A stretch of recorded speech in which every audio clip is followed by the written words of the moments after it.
The political class, members of the civil society and traditional rulers say no to all moves that jeopardize Cameroon's cherished peace. They strongly condemn all requests for public manifestations. The coronavirus pandemic still ravages in Cameroon in spite of the over 94% rate of recoveries. Government warns neglecting COVID-19 preventive measures could lead to an upsurge and the loss of lives. Foot and the Professional Football League are enjoined to respect the verdict of the Court of Arbitration for Sports, reinstating the league. Sanity and serenity in the country's football should be priorities. Good evening and thanks for joining us. Those are the headlines of the 7:30 News.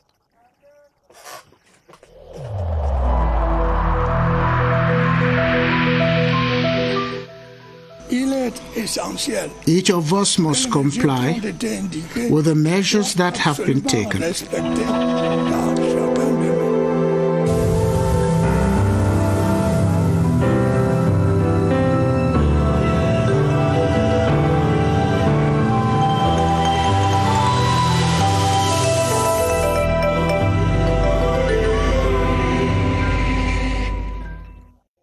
The recent calls for insurrection by members of some political parties and of the civil society have been strongly condemned by political pundits. They express indignation over the requests, which translate intentions to destabilize state institutions and plunge the country into chaos. Ebenezer Akanga talked to some members of the political class and the civil society. This is what he gathered. There is total indignation and condemnation by the political class and civil society in Yaoundé of the call for insurrection by a political party leader. To the political class, using insurrection to get to power is totally unacceptable in modern-day democratic society. This is primitive method. If you want to have the power, you have to pass through election. This is democracy. It's completely crazy because you shouldn't be going to the palace through violence, through insurrection, through uprising. The civil society does not only strongly condemn the diabolic plan, but it is mobilizing to make the plan fail. We are in this meeting to say no to destabilization, no to insurrection. Call on our fellow youth to stand aloof from all attempts at insurrection and the destabilization of our country. Both the political class and civil society in Yaoundé therefore call on Cameroonians not to take part in an insurrection that would destabilize state institutions and plunge the country into chaos. If you want to go to the power, you go to election. We are in the republic and just one man or a group of people cannot take their own way of seeing the republic and impose it to the other Cameroonian. As one member of the civil society put it, the preoccupation of Cameroonians is their welfare, not risking their lives in insurrections. In the littoral region, commercial motorbike riders say they will not be manipulated into disrespecting the sovereignty of the states. They disassociate themselves from all announced public manifestations and vow to stand for the legitimate ruler of the nation. Their memorandum of commitment has been handed over to the senior divisional officer for Vuri, Benjamin Buto. Alphonse Abongwe reports from the littoral. Laissez le Cameroun en paix et laissez les mototaxis en paix. The commercial bike sector in Douala, the most vibrant in the country, forms a formidable bloc against any party planning to take to the streets from Tuesday, September 22. They turned out in their numbers this Thursday afternoon at the Vuri SDO's office to declare their non-alignment to the planned protest. We stand behind the government to protect and to generate and promote peace. It's not by going out or not by marching that will be the solution. The bike riders come from all 6 subdivisions that make up the Vuri and pledge to stand by the Republican institutions. To them, national interest surpasses all personal gains, and political leaders who desire to destabilize Cameroon through their sector should be prepared for frustration because they are not available. The administrative authority has called on them to be vigilant and refuse to be provoked by those planning the uprising. The bike riders have handed a jointly signed memorandum to the SDO and the governor of the littoral region in support of the government and the president of the republic. Traditional rulers of Funde division in the Centre region have also joined their voices to condemn acts of insurrection. In a declaration today, they outlined that they and their subjects will not be part of moves that will compromise the peace of the country. The vice president of the Funde Traditional Rulers Association, Abega Joseph, now reveals the contents of the declaration signed in Yaoundé. Take a listen. We traditional rulers of Funde, we disagree with the message that is going on to destabilize our nice country. We ask our population to continue going to work and that disorder will not come through on Funde. We vehemently disagree with all those leaders who are asking for disobedience. On to some decisions taken after the major national dialogue, the newly created National School of Local Administration has been described as a cornerstone in the fast-tracking of the decentralization process in Cameroon. The institution is expected to reinforce local developments and to provide opportunities for decentralized collectivities to participate fully in their progress. Fem Bonui Ayise tells us more from the institution's headquarters in Boya. The National School of Local Administration, NASLA, with headquarters in Boya, is a specialized school for local development. The creation of NASLA, therefore, is expected to play a vital role in the ongoing decentralization process. I think that the school is the cornerstone of a successful decentralization process. Now we have the possibility of training people and putting them at a local level to exercise the competencies or to manage the resources that are coming. Considered as one of the fruits of the major national dialogue, the school is set to play an important role in the resolution of the ongoing crisis in the northwest and southwest regions. The creation of the school becomes also not only a cornerstone for effective decentralization, but also a key component in the resolving of the present socio-political crisis, if we agree that a desire for greater autonomy was a contributory factor, as a national dialogue seems to have said. Following the appointment of managerial staff, the school is now poised to receive its first batch of students in the months ahead. On to this good news. Cameroon will soon have a new system of producing biometric passports.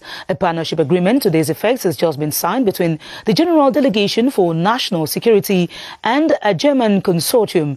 Gilbert Ongene reports that when the centers for the personalized biometric passports will go operational, it will be possible to obtain a passport within 48 hours. The signing of this partnership agreement between the Delegate General for National Security, Martin Bargangele, and the CEO of INCM Consortium sets the ball rolling for work to start on the production of a new and secured biometric passport in Cameroon. Who will immediately start the work and be ready for March 2021 to issue the first passports. Speed, security, and authenticity are the watchwords as the consortium braces to start work in the days ahead. The blank passports will be produced in our factory in Lisbon, in Portugal, in the state printer of Portugal. And then they will be dispatched here at the personalization center in Yaoundé, where the pictures and the biographic data will be included in the passports, and they will be ready to be issued. Thanks to the fruitful and sustained traditional ties between Cameroon and the Federal Republic of Germany, Cameroonians will in the near future benefit from a secured biometric passport produced within the shortest time possible. On to health news. Government has made a positive evaluation of the COVID-19 response strategy that has led to over 18,000 recoveries. During a joint press conference granted by the Minister of Communication, the Delegate General for National Security, and representatives of the Ministries of Health and Decentralization, the population was encouraged to intensify the respect of barrier measures to keep the virus completely at bay. Ebenezer Akanga has details of the assessment 6 months after the outbreak of the pandemic in Cameroon. It should be indicated that the pandemic remains a major concern for the government of the Republic. Needless to remind that the coronavirus is still present in our country. The government also avails itself of this communication to appeal to the civic mindfulness of our fellow citizens with regard to both strict compliance with the recommendations of the World Health Organization and strict observance of the main barrier measures prescribed by the government, such as the systematic wearing of masks in public places and social distancing. Government spokesperson there, René Manuel Sadi, evaluating the progress of COVID-19 in Cameroon. A good number of Cameroonians have proved that they are educated enough to respect COVID-19 preventive prescriptions which protect them and the society. The wearing of face masks in public places, observing physical distancing, and the constant use of hydroalcoholic gels have been a routine for many citizens. Emmanuel Anvenu reports that this show of consideration for others is also visible in sensitization messages. Disinfection portal in full force, spraying to kill all germs carried to it by users. Call it the coronavirus spyglass. Barrier measures must remain under check in public administrations. I continue to wear my mask because I am afraid to contract the coronavirus. The coronavirus is not finished. Commercial centers are hard on those neglecting the rule. It is either one complies or retreats. No entry without mask is not possible. I don't like to take any risk. Problem is not finished in the world. On the streets of Yaoundé, conscious citizens still stick to gestures that save. I want to respect it until the virus completely goes away. I'm in the public, but I don't know who has it. If I don't wear my mask, I might contract it from somebody who has it. Coronavirus is a reality. So I need to wear my mask to protect myself from it because I know that it is real. I've been wearing it all along. For those who have gone astray, sensitization messages for a change of attitude do not lack, if only they would consider. The number of COVID-19 infections in the country has surpassed the 20,000 margin, and in spite of the over 94% rate of recoveries, it is critical that the population watches out for an upsurge. Calls for more vigilance and responsible behavior to be part of the solution to the coronavirus abound daily. Beatrice Law-Samba now looks at what Cameroonians should do to avoid the re-emergence of the virus in some parts of the country. The signs are all over the streets. The indifference displayed with respect to barrier measures against COVID-19. It is not normal that we are in a country where we live the reality of this disease and we just ignore the measures. Counting on what? People need to keep wearing masks, washing hands, keep distancing measures. It costs us nothing to respect barrier measures as we go on with life. Medical experts say giving a deaf ear to calls for vigilance is unwise. The world has just experienced a second surge in the disease, with the WHO reporting the highest number of cases in a single day worldwide, and Cameroon is not exempted from world trends. Elsewhere, we are having a resurge. We interact with people from these countries. Some of them are infected. Others have even died. How can we think we have defeated coronavirus? It takes a while for this message to sink, but buying the idea that coronavirus has come to stay is advised, and people are urged to adopt permanent lifestyles that will keep the virus at bay. In our Thursday of the regions, we talk about traders in Meyo, Bibulu and Mengikom border markets in Olamze subdivision of the South region who have seen the activities drop drastically as the borders remain closed due to the coronavirus. They are calling on local authorities to put in place measures to enable customers access the markets while ensuring that COVID-19 preventive measures are respected to the letter. Clarence Azay visited both markets and filed in the following report for the 7:30 News. Traders at the Meyo Bibulu border market lamenting their fate as their businesses are at the brink of collapse. This market was created to enable us feed our families. Now we are suffering. All we ask is that the borders be reopened and that customers return to the market. It is the same situation in Mengikum, another market situated just 500 meters from the border with Equatorial Guinea. Some businesses have folded up, while some traders continue to frequent the market between Monday and Thursday just to make ends meet. We are coming here just to come and see, play, draft, or Lido. A bit of customer enter, we enter, and at least what we came here to say, we cannot realize enough. Many have been trading in Mengikum for decades now and have nowhere else to go to. With the coronavirus pandemic almost defeated in Cameroon, their hope is that the borders will soon be reopened and that their businesses be rescued. In spite of the gloomy economic atmosphere in Mayo, Bimbulu and Mengikum border markets, most traders, as you just watched, continue to show up. Some say they have no alternative and others are hopeful that things will soon return to normal with the eventual reopening of the borders. Details in this report. The Mayo Bimbulu border market in Olamze subdivision unusually scanty. Idle traders say business has slowed down, partly due to the closure of the border with the Equatorial Guinea as a coronavirus barrier measure. The price paid, like they say, entry fee into this market is a little bit higher, and we all know it discourages some of the Guineans not to come here. Same atmosphere at the Mengikum border market, where Equatorial Guinean customers use bush trucks to frequent the market. I'm selling radio. Yeah, this is my shop, as you can see. I'm selling but here, but now that Corona is outside, everything is tough now. So we cannot say things are very tough and the border is blocked. In next door QC, business has also witnessed a drastic nosedive, obliging traders to seek greener pasture in Mengikum.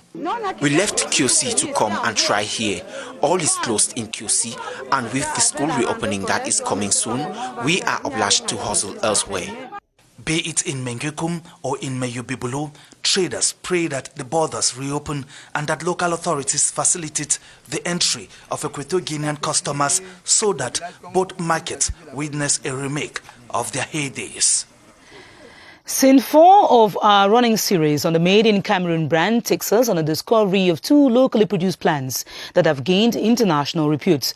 The white pepper of Pinja is not only consumed locally, it constitutes a major input of the country's imports. Soya bean production equally stands at above 35,000 tons annually. Iwane Pole presents a state of local production and processing of these seeds. Cameroon imports tons of soya beans yearly. According to officials of the soya beans processing industry, by increasing production capacities, the country would be able to stop soya importation in the coming 10 years. Presently, half of local companies' soya needs, which stands at over 35,000 tons, are provided by the local market. The company produces 25,000 tons of soya meal yearly, while the country's needs is estimated to be 50,000 tons. Supraicam, one of Cameroon's soya beans processing company, supports more than 13,000 producers. Meanwhile, the production of white pepper, a spice highly sought worldwide for its unique taste, has reached 300 tons. The Penja pepper, which gets its name from the town in the littoral region where it is grown, is attracting more and more farmers as the price of this spice has skyrocketed from 8,000 CFA francs to 14,000 CFA francs per kilogram. In its effort to promote made in Cameroon goods, the government has put in place measures to assist processing industries in the country.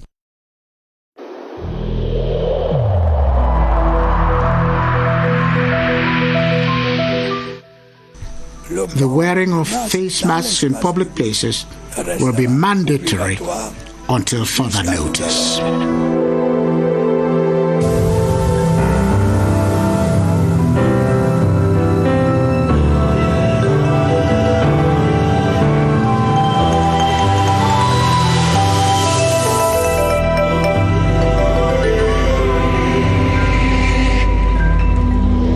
Exactly 7:50 p.m. There is a close similarity between the symptoms of malaria and that of the coronavirus. When infected by either, patients get a fever, headaches, loss of taste or smell, and even bouts of tiredness. These signs of illness leave the population confused about what exactly they are suffering from. In reality, there are some differences, such as difficulty in breathing. These and more constitute the exchange between Baldwin Samer and his guest, Dr. Dorothy Achu-Fosa, at the Public Health Emergency Operations Center. Hello, Baldwin.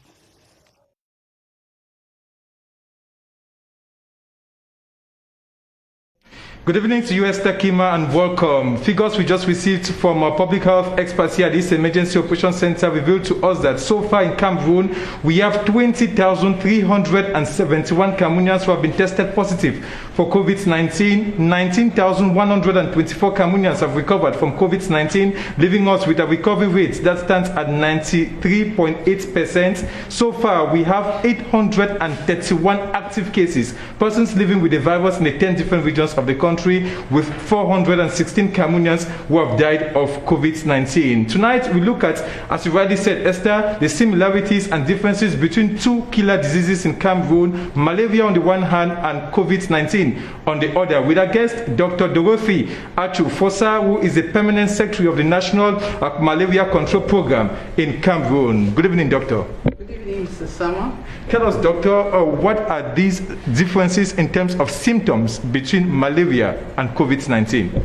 Thank you very much. Maybe we call the similarities because that is where we come from. They have fever.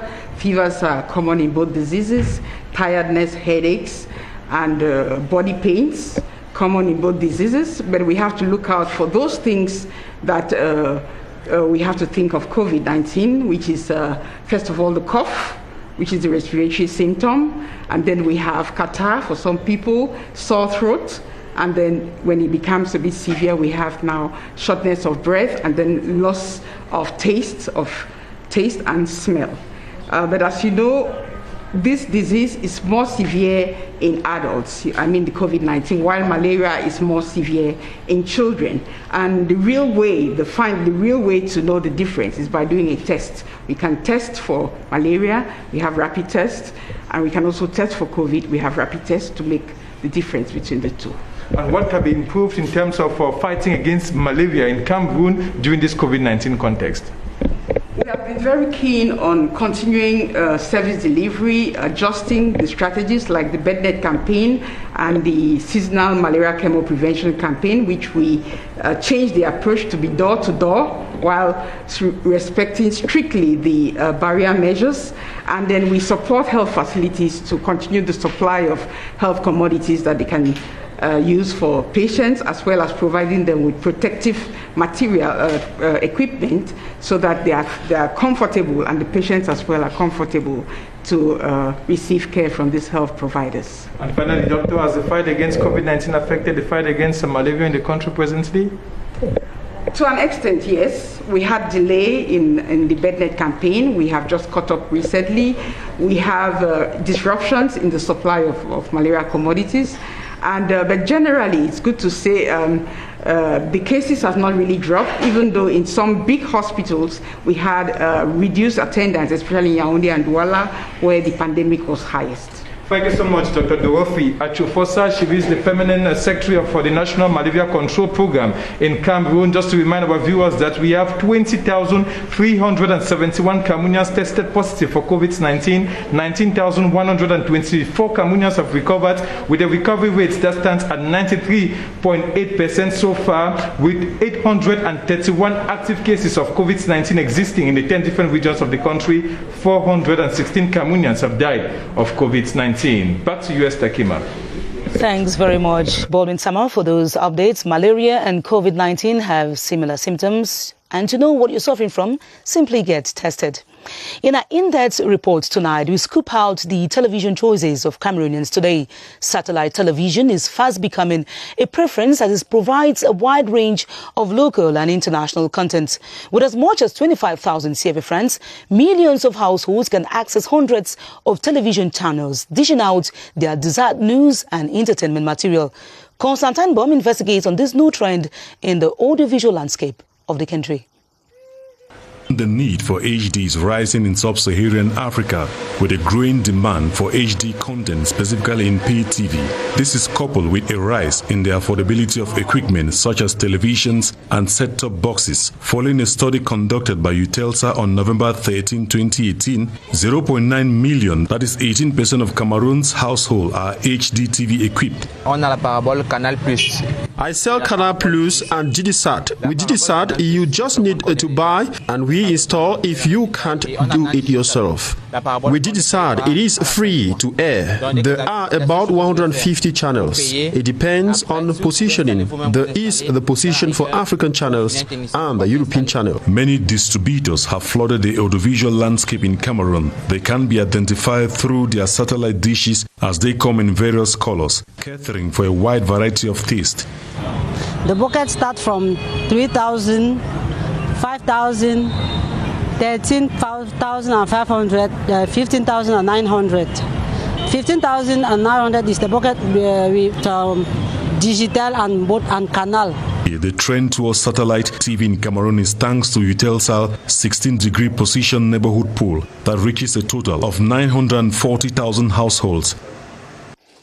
In education, preparations are heightening ahead of the 2020-2021 school year in the Ministry of Basic Education. During a meeting in Yaoundé today, the Minister of Basic Education, Professor Laurent Serge Etundingwa, underscored the need for qualitative and quantitative services rendered and the protection of pupils and their instructors against the coronavirus pandemic. Cynthia Saptala tells us more.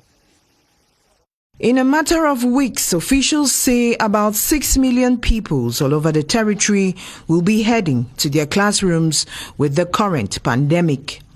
At the consultation meeting of officials from the Ministry of Basic Education, the objective was to identify possible measures that ensure a COVID-free environment for all.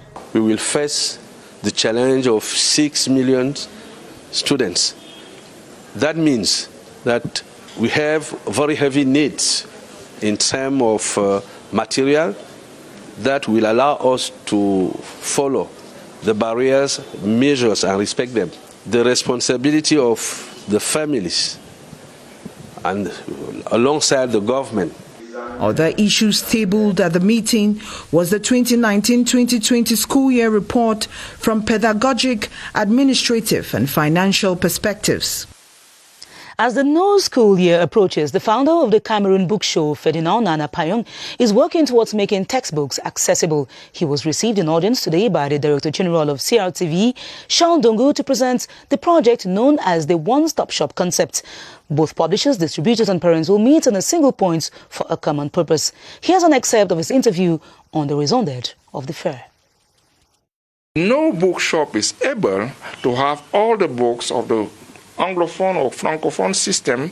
The solution is to find out how to make what we call a one-stop shop, to give the opportunity to every actor of the book, of the school book, to be there, and to allow the parents who want to buy book to have it at the same place. We are going to begin this next week on the 26th of August. 26th of September, he meant. Into sports. Officials of Fcfa and the Football Professional League have been challenged to respect the verdict of the Court of Arbitration for Sports, which reinstates the league. The Minister of Sports and Physical Education, Professor Narcis Monekombi, made the appeal today during a meeting where he reiterated that the Professional Football League is the lone competent body to organize local football championships in the country. Baldwin Sama reports. It looks more like an appeasement consultation between the Cameroon Professional Football League and the Football Federation, with Sports and Physical Education Minister Professor Narcis Monekombi playing the role of peacemaker. Le gouvernement a pris.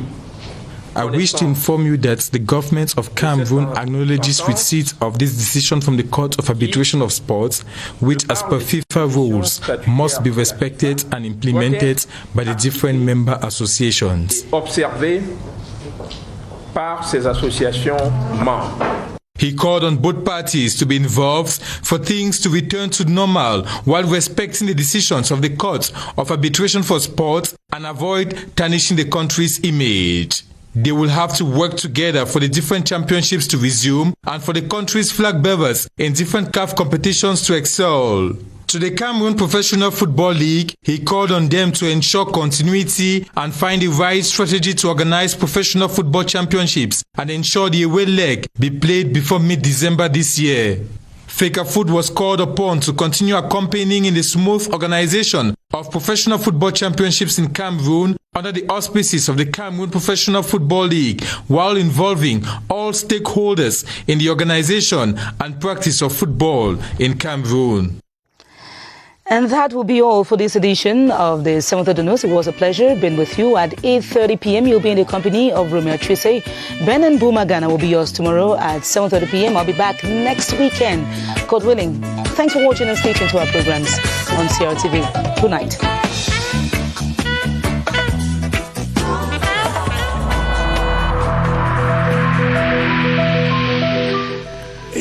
In this connection, we should avoid stigmatizing